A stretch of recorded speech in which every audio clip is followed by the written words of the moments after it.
You should put at least one person in your business in charge of cybersecurity.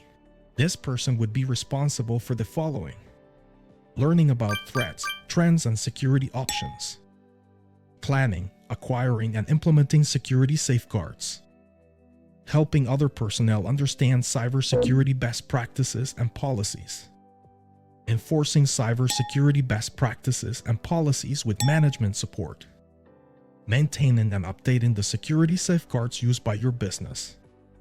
Please note that even with a clear person or group in charge of cybersecurity, their success within a business of any size relies on management support. The support you provide will depend on the size of the business, but some of the things all managers are responsible for include the following. Number 1. Provide guidance to all employees on the importance of cybersecurity as part of operations, including policies to outline accountability and responsibility for cybersecurity. Number 2. Support and monitor cybersecurity projects. Number 3. Consult with experts, such as legal counsel, for any external obligations including provincial or federal law.